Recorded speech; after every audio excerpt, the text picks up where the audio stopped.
what I like to add on to that and make sure people really do understand is they have to get enough protein. I recommend people take their body weight in pounds and multiply it by 0.6. That's the number of grams they should get per day minimum of protein. And then about 10% more than that is what I recommend they shoot for. I already mentioned there are 180 to 200 proteins in bone.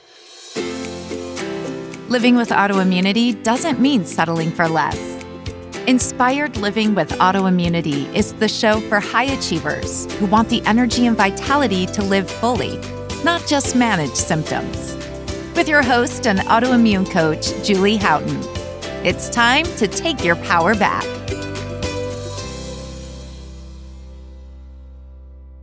Dr. Neustadt, welcome back to the podcast. Thank you. Please call me John. I will, but I like to just throw that out there in the beginning. Yeah. I'm so excited to have you back. And for listeners that missed our first interview, they really need to go check it out. And that was episode number 128, because I thought that was jammed with things people needed to understand about bone health. And now you've gone and learned more and updated your book, and you're sharing more, which is so exciting. So give us a little snippet of, how did you become one of the most well-known bone health experts? Well, first, you're right. The second edition of my book, Fracture Proof Your Bones, expanded and updated edition, is now out. Yay! And I never writing a first edition on, let alone a second edition. So where I'm at in my career, my life is, I think, as much a surprise to me as anyone, because 20 years ago when I was starting out in my career, I didn't see myself as specializing in bone health and osteoporosis. But, fate and opportunities, have a way of presenting themselves and directing us, I think, where we should be going in our life. And this was definitely something that found me, patients in bone loss and osteoporosis, and their bone density was going up. So I was happy because I was doing what I was trained. I was monitoring what I was trained to monitor. My mother-in-law at the time had osteoporosis, and she was on Fosamax. I was helping her with some integrative, medicine recommendations, diet, lifestyle, supplements, exercise. But she was also on Fosamax, and her bone density was going up. So her physician was happy, she was happy, and I was happy. And then she tripped on a rug in her house and broke her hip. And I thought something's wrong with this picture, because by that objective measure, that number on the test, we all assumed she should have been protected. So I dove into the research, and what I found was absolutely shocking. That a bone density test only predicts 44% of women with osteoporosis who will fracture, 21% of men. That's not a decade old. At that time, that a bone density test fracture. Every medical association that's looked at this data has correctly concluded that fracture risk depends on factors largely other than bone density. But despite that, and even today, 20 years later, the conversation with doctors and patients in the office is almost exclusively centered on just that number on the test. And so I continued to learn, continue to strive to really understand and tease apart the research and be able to present it in ways that can inform these conversations with their doctors, give them questions to ask, but also provide a guidebook that allows people to create holistic bone health programs for themselves, focused not on the number on the test, but how can they reduce their fracture risk? Yeah. Well, because that's the key. Who cares what your number on the test is? It's about, having strong bones that aren't going. I don't know. It could be because I am a little bit of I fall down a lot, not a lot, like in a medically concerning way. I'm just not always as careful as I should be. And so, our bones are supposed to be able to take a little bit of a hit. I do laugh as an equestrian that the ground is definitely harder than it was when I was a kid. But if you're standing on the ground and you fall down without great force or trauma, we want our bones to just help us get right back up. And I think there are two big concepts here that are important to understand this issue. One is that bone density test. And I do believe it is important. It does have some predictive value. It shouldn't just be tossed in the trash.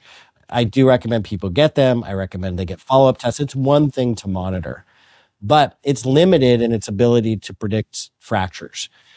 Then, in fact, that only measures the quantity of bone, how much minerals you have in bone.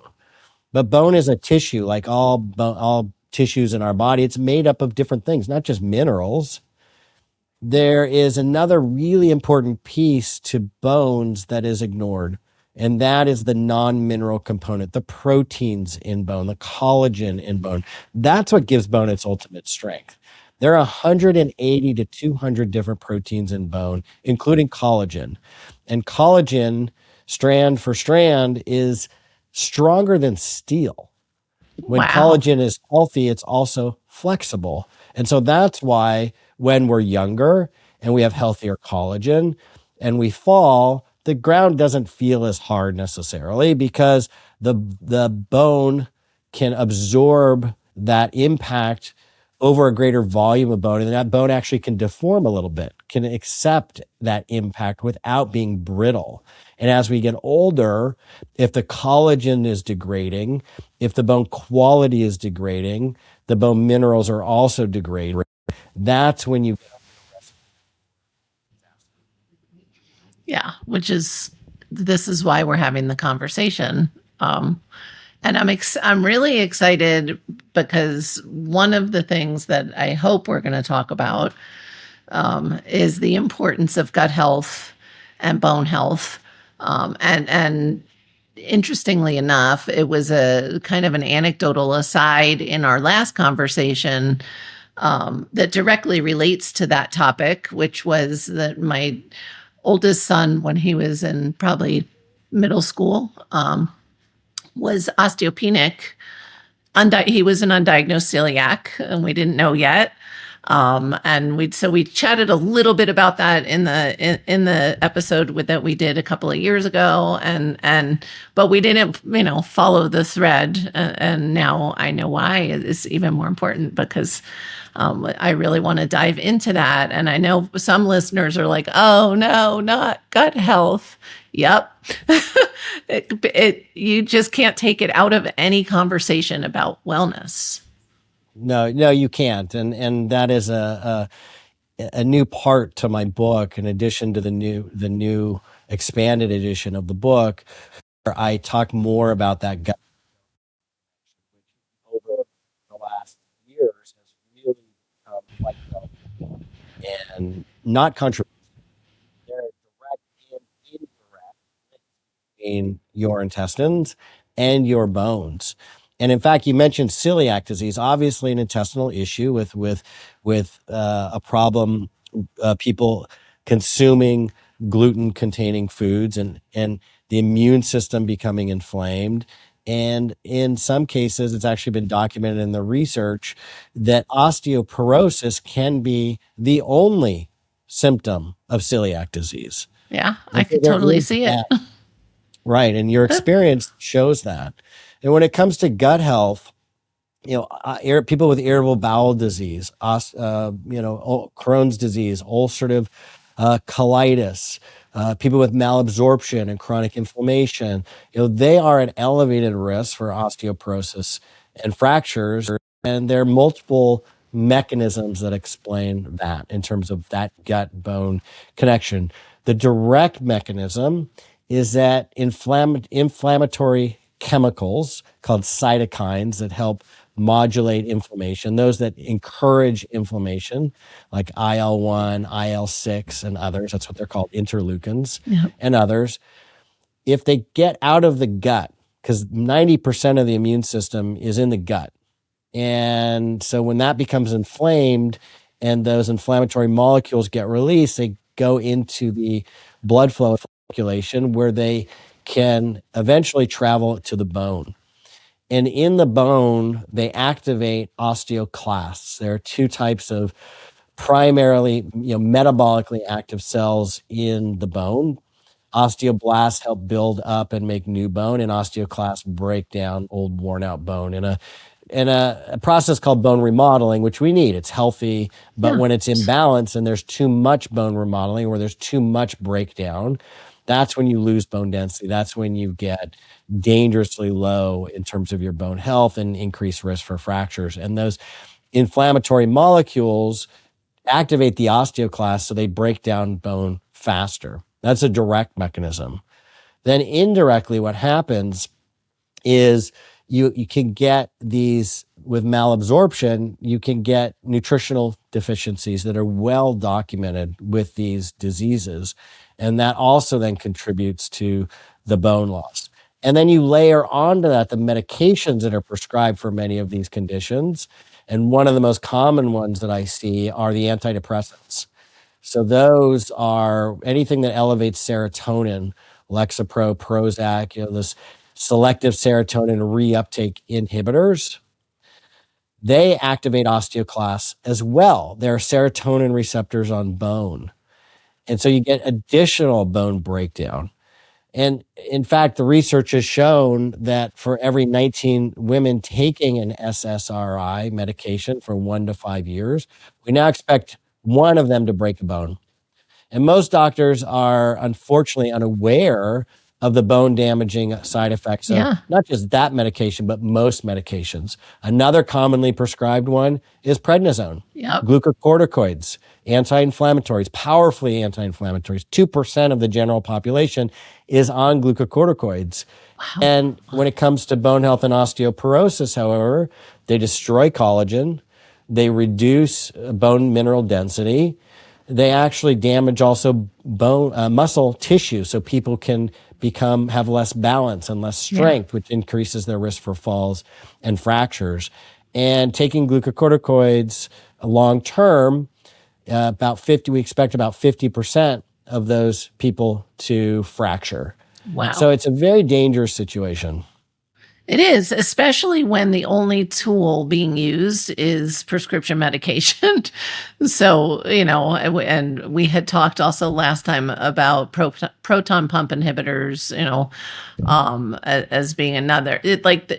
These stacks, and you take, especially, our audience, if they're still, pretty much in that traditional rheumatology route, well, then you better believe there's steroid use. You better, probably the majority are on some kind of SSRI or antidepressant.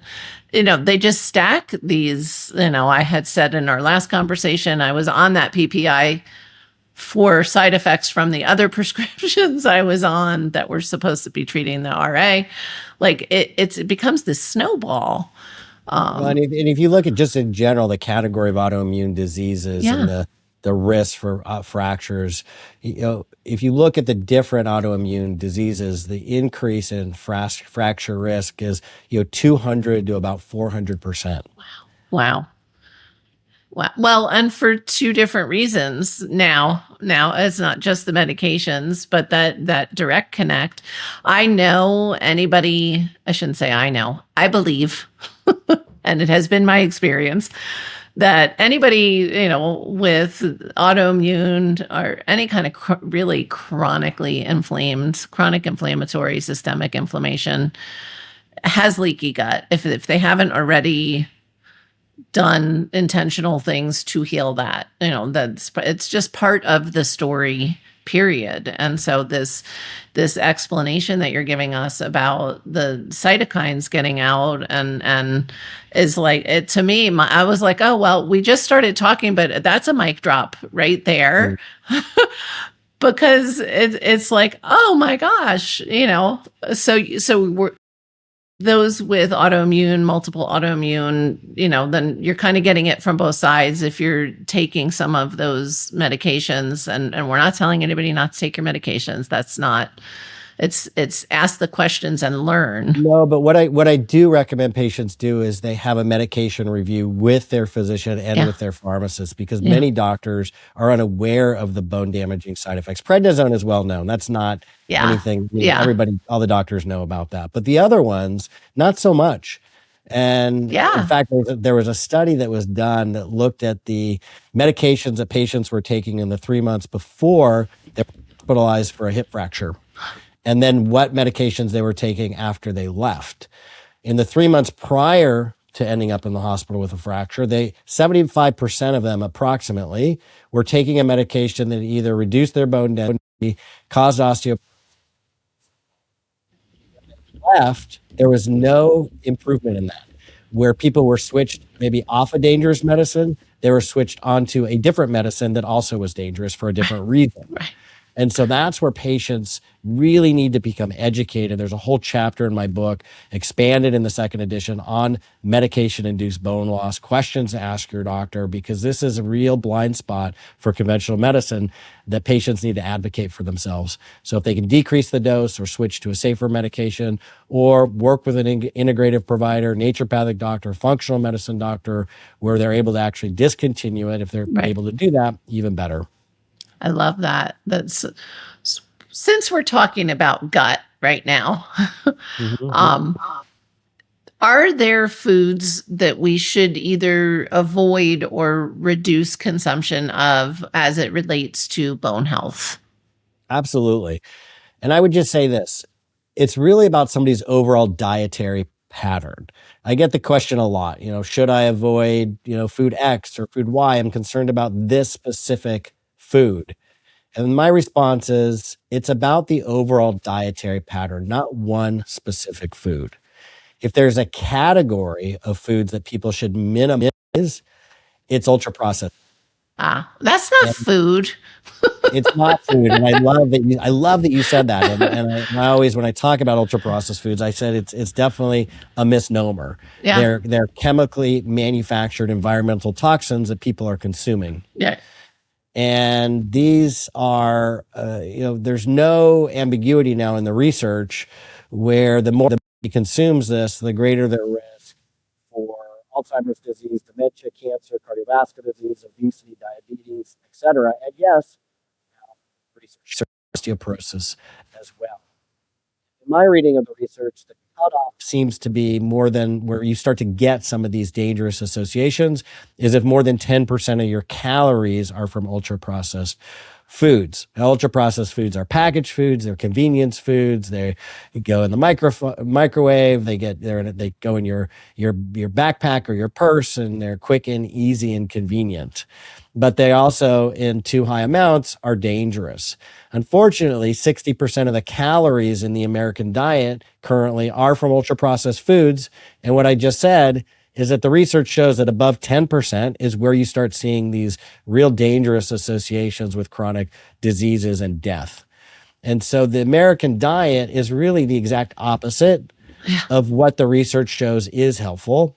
And that dietary pattern that is helpful is the Mediterranean dietary pattern. And that's primarily a plant-forward diet, whole foods, fruits, vegetables, legumes, grains, lean proteins. And what I like to add on to that and make sure people really do understand is they have to get enough protein. Yes. And I recommend people take their body weight in pounds and multiply it by 0.6. That's the number of grams they should get per day minimum of protein. And then about 10% more than that is what I recommend they shoot for. I already mentioned there are 180 to 200 proteins in bone. The USRDA for protein is insufficient as people age to maintain healthy bone and muscles.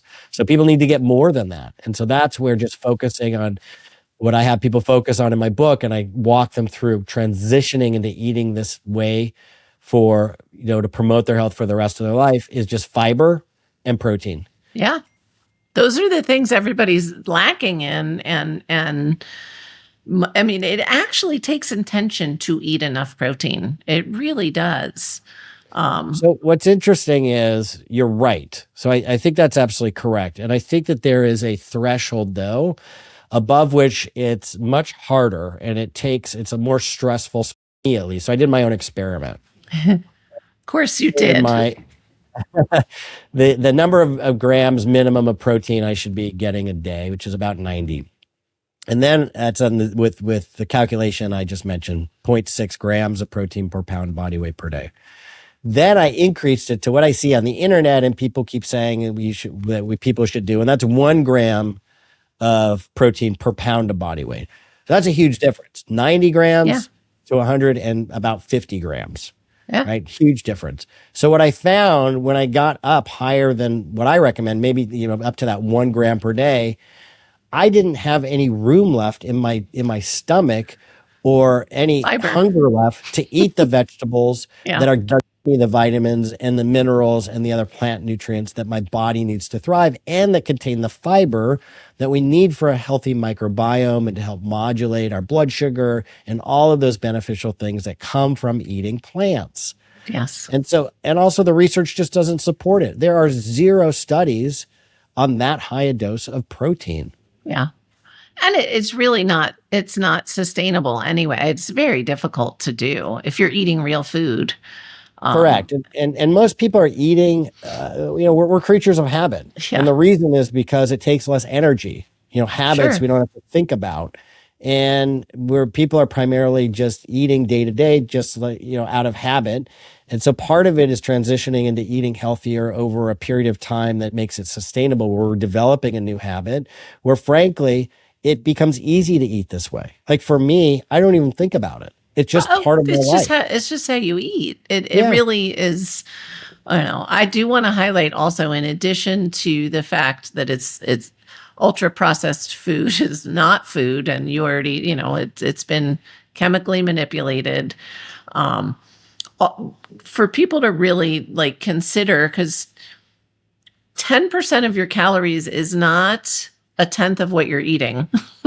Good point. Because those ultra processed foods tend to be, really lacking in nutrients and really calorie dense. So if you're listening and you still have ultra processed foods in your diet, just really consider the fact that they're really usually pretty high in calories, and so it may be even less than you think that puts you below that danger threshold. So people can do a quick and easy little experiment to sort of get that understanding.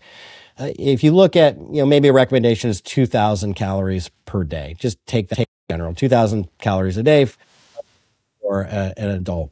So these ultra-processed foods, they're packaged foods. By law, they have to list the number of calories per serving that's on there. So just look at that. How many calories? You may realize that one and how little is a serving.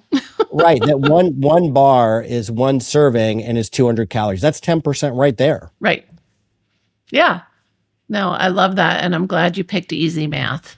Well, and importantly, too, in terms of the gut health, there are 10,000 chemicals that are approved for use in food in the U.S. compared to 4,000 in the European Union. Yes. Most of those have never been studied for their toxicological effects in animals and potentially humans. Sure. But what the research shows, and some of them that have been studied, these emulsifiers and other chemicals added in animal studies, that they change the microbiome. Yes. They alter the microbiome when they're consumed.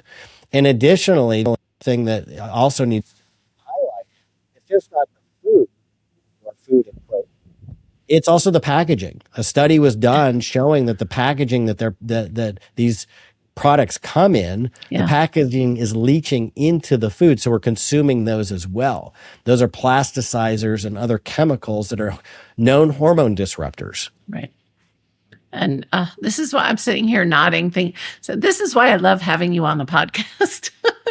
Well, I love this. And for people with autoimmune diseases or any disease, you want to stack the deck in your favor. Right. Get these environmental toxins out as much as possible. I'm realistic. I don't expect people to go to 0 ultra-processed foods, but minimize it. Yeah. Well, and the interesting thing is, once you minimize it, you tend to find yourself at 0 or really close to 0, because you've just totally changed lifestyle at that point. I know there's so many things that I used to think I loved to eat 20 years ago that now I'm like, just the thought of it makes me sick. And it's because I know what's in it and I know what it does. What's interesting in working with patients is our bodies adapt to the environment. Yeah. And so these drinks with artificial sweeteners in them, or these sweetened packaged foods are sweeter than natural fruits and vegetables. And so that's what the body becomes habituated to and believes is normal. And so the people's experiences are frequently that then when they eat an apple, it doesn't taste as sweet. It's not registering as really sweet and tasty because that's not what they're used to. So again, transitioning into this way of eating over time is important because as you reduce those, the taste buds will change. They do. They will change. And what wasn't sweet, what is naturally sweet, like apples and oranges, will taste sweeter. Absolutely. I had a client who, this was several years ago, and it was really cute because she was a soda-aholic and a diet soda-aholic at the time, and had just been diagnosed with diabetes on top of her high blood pressure and all the things when I first met her. And as we were working together, she was in her 60s. It was a genuine question. She wasn't being a wise ass. She was like, have strawberries always been this sweet? And she was like, I used to put sugar on my strawberries. And I'm like, yep, they're supposed to be dessert. It's great. So our taste buds do change, and that is the fun. Just like our bone health can bounce back, and we're constantly rebuilding. Absolutely. Our bodies, they respond to the environment. And when we give the environment, the internal and the external environment for our body to thrive, our health gets better. Our bone health gets better. We can increase bone density. We improve somebody's fracture risk. And when I mean external environment, I talked about some internal environment, the gut-bone connection, the foods we're eating. Externally, what I dived into in the book is the research on social networks and social connections, because it's very clear that people who have healthy social lives and close, not even a lot, even just a couple close friends, if they do fracture, they heal faster. And their risk for osteoporosis is lower. And one of those things that I hypothesize that I think might be happening there is oxytocin. Oxytocin is the hormone in our bodies for, where we feel connected and that we experience love and connection. And our cells, just like there are serotonin receptors on bone, there are oxytocin receptors on bone as well. That's in fact, amazing. Our osteoblasts, the cells that build up fresh, new, healthy bone, they produce their own oxytocin. And research in animals show that when they're given oxytocin, their bone health improves. And women with osteoporosis, when they were tested, their oxytocin was lower than women without osteoporosis. So being connected, engaged, doing things to improve that oxytocin flow, whether it's getting a massage, even petting animals, that physical connection, all of that is a 6-second hug. Yeah, all of it. Yes. Yep. So important. And that makes so much sense. And we know social connection is so essential for overall health and well-being and longevity anyway. But I love just the science of the bones. Like, who knew there was so much going on in there? It's just kind of like we used to think of the neurotransmitters, it was all about the brain. And of course it's the gut, and it makes sense that almost everything has beautiful redundancy or multi-purpose in the body. So why wouldn't the bones have these receptors too? It is all interconnected. And look, bones as an organ is the largest organ by weight in our entire body. And they do more than just help us move and walk around, stand and hug our loved ones and play and enjoy life, carry our groceries in the house, all those things. They also produce our red blood cells and our white blood cells and our platelets. They produce hormones that are used throughout the body. So they're incredibly important. And in many ways, I've come to see them as that canary in the coal mine. that if your bones are getting weaker, if the bone density is going down, if the bone quality is decreasing, it really is an indication that your longevity and your health span are decreasing as well. That right there, that's what listeners need to take away from this is ask why, right? It's a symptom, it's a signal. But it's not this separate standalone thing. It means there's something off, or like you said, whether it's medication driven or, something else is going on. And we did talk about the importance of hormones in the last episode that we did as well. I want to touch on, before I let you go, we talk about, bone density tests, are important, and they're a piece of information, a good thing to watch. What I know also in the book, you talk about there are labs we could be checking, right? That often aren't getting checked, that can indicate what's going on with our bone health. That's correct. And I think that there are labs that are just routine labs that can be interpreted in a way that can give us a window into what might be happening and what risks there are without having to spend a lot of extra money. So just a regular complete blood count with a differential. Okay. Yeah. So it's a red blood cell and then white blood cells with the differential that show the types of white blood cells that are there, the neutrophils, lymphocytes, macrophages. That neutrophil to lymphocyte ratio is associated with elevated bone loss. So what that is, the white blood cells are immune cells. And when neutrophils are elevated, it means there's inflammation going on. Your immune system has been activated for some reason.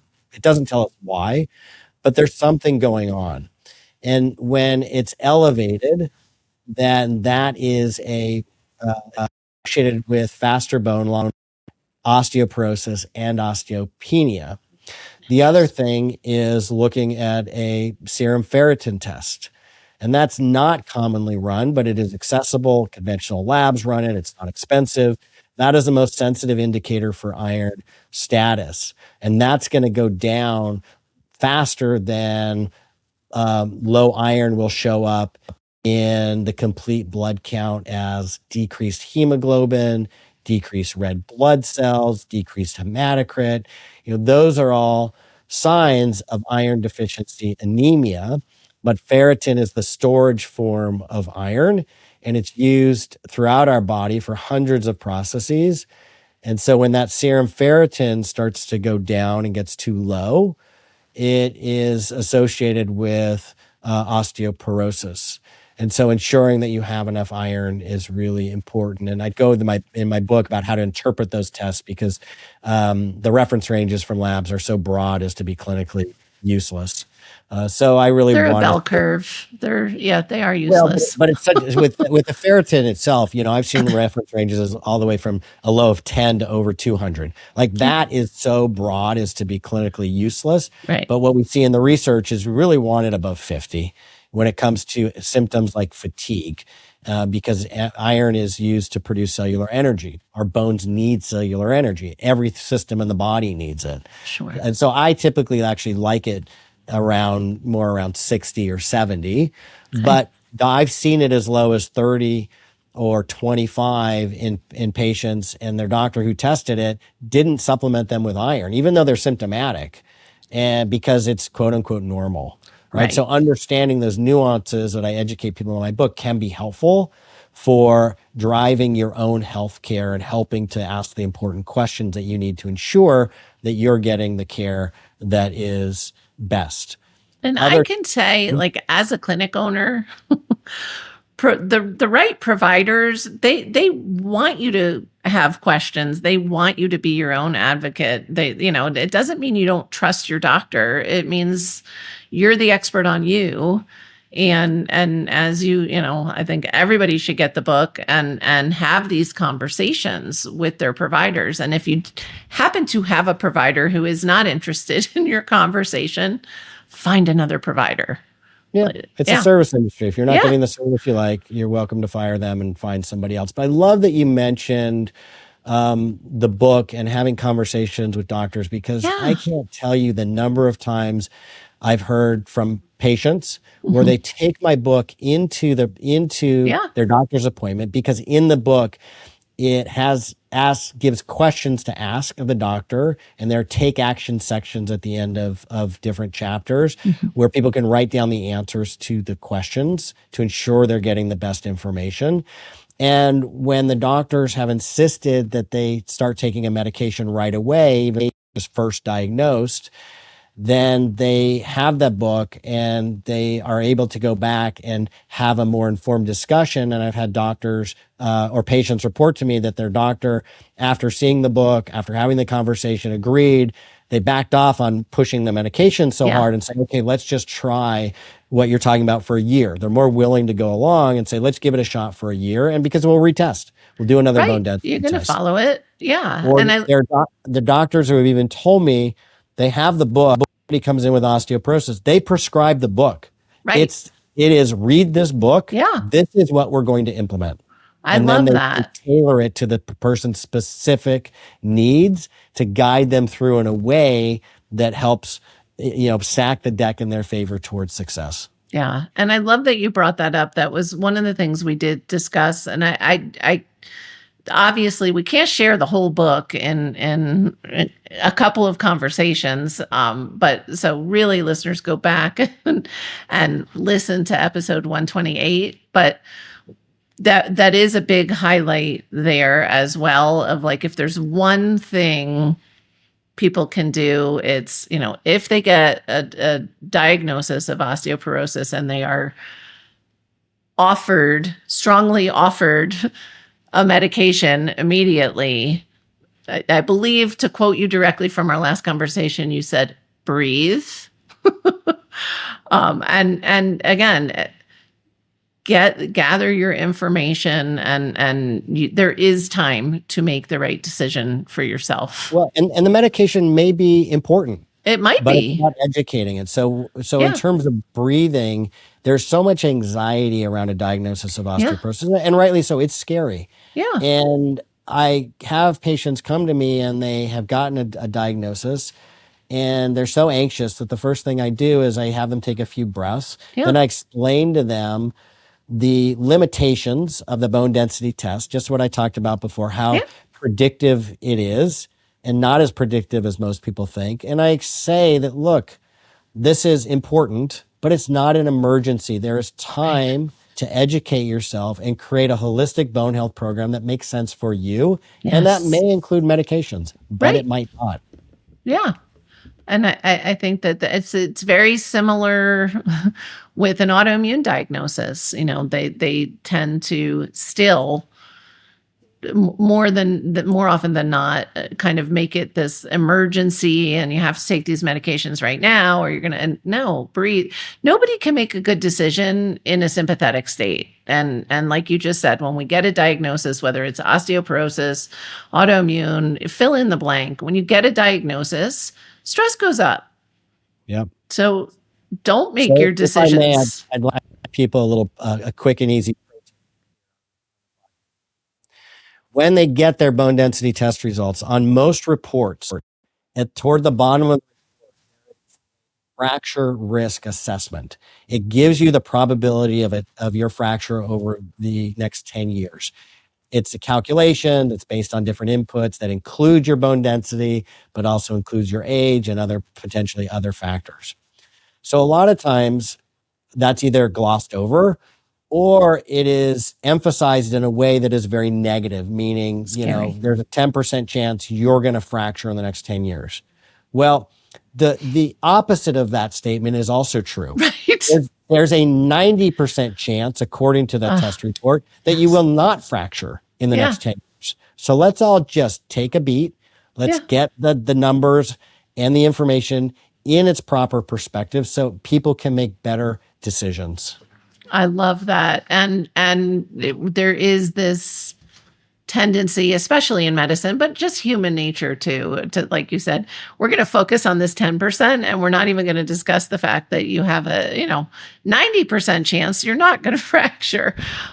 So I love the glass half, and it's just reality based. It is glass half full, but it's also remembering, it's 90% full. Yeah. But also I want to you in terms of the limitation of the bone density test. And I discovered this in researching for the new book. And it's, I have a much expanded, a much larger chapter on exercise where I review the different clinical trials and studies on different programs that are out there and types of exercise. But in terms of looking at exercise and its effect on fracture risk, researchers, this is over 20 years ago, did a study where they compared bone density plus how strong and steady somebody was on their feet, the stability. What is their risk for falling? 95% of fractures occur because somebody falls. Of course. What they found was that if people were steady on their feet, that their risk of falling was low. Yeah. A bone density test and it only predicted about 5% of men and women younger than 70 who would fracture. And it only went up to, I think, if I remember correctly, 10 or 14% of people over 70 who will fracture. So that bone density test, again, looking at multiple variables simultaneously, right? You really get a clearer picture of what somebody's risks are and what to do. Yeah, and so important. And thank you for adding, because we can't talk about bone density and bone health without talking about exercise, at least touching on it. And again, I know you go into it in the book, and I do think I am getting one for the clinic now that I'm like, oh yeah, the clinic should have the book too. We all have bones, period. Like we all need to be really, optimizing. Again, so far I haven't heard you say anything crazy that's not just supportive of health. Absolutely. Right? And if I may touch on one more testing thing that's really important. Yes. Because it doesn't involve a machine. It doesn't involve a blood draw. It doesn't involve an x-ray. It is the one-legged stand test. That is something that anybody can do themselves. And I really emphasize this in the book. Tests, things that people can do themselves at home or clinicians can easily do. Literally, it takes 10 seconds. Yeah. Research showed that they did a study that looked at people 51 to 55 years old, and about 95% of them could stand on one leg for 10 seconds. By the time they were in their 70s, less than 50% of them could. Wow. Those who could not had an over 80% increase risk of dying. So that's that stability piece and strength piece. So that's one way. Also, people can can monitor themselves doing things to increase simple things, strength and stability. And I go through all of that with ideas, with recommendations throughout the book. So amazing.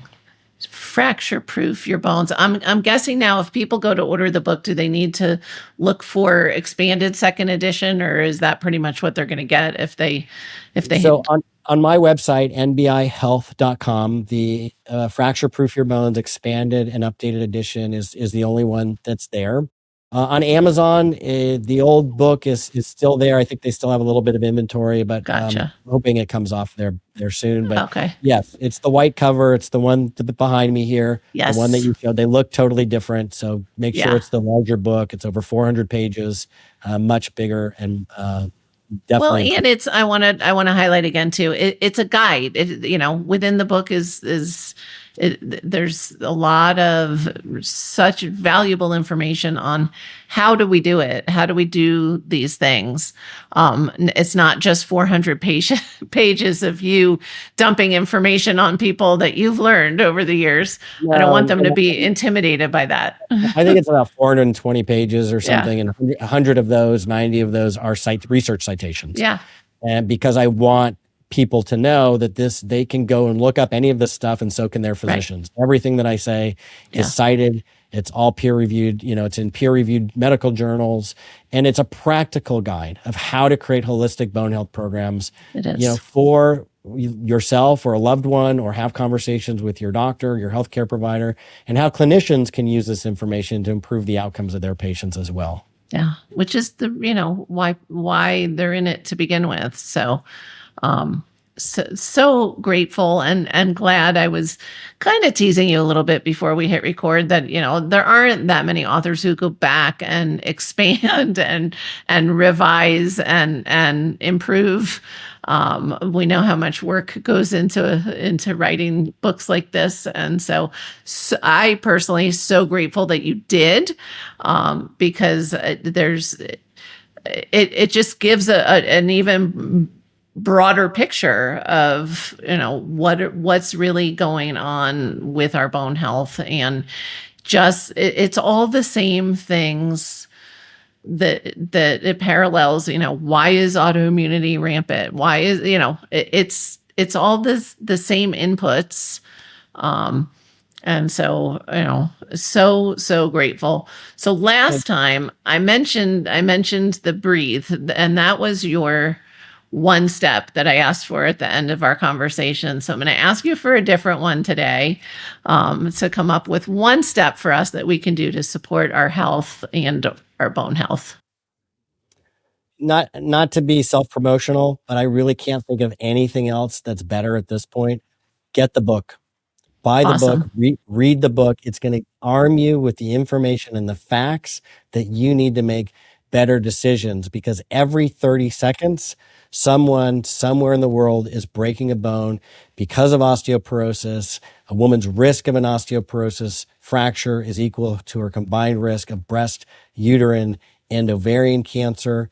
And if you are a woman with osteoporosis who fractures, there's up to a 36% chance that you're going to be dead within a year. Men also have a very high mortality. And if you have other diseases like breast cancer and you end up in the hospital with a fracture, there's an 83% increase chance that you're going to die compared to a woman with breast cancer who doesn't fracture. Wow.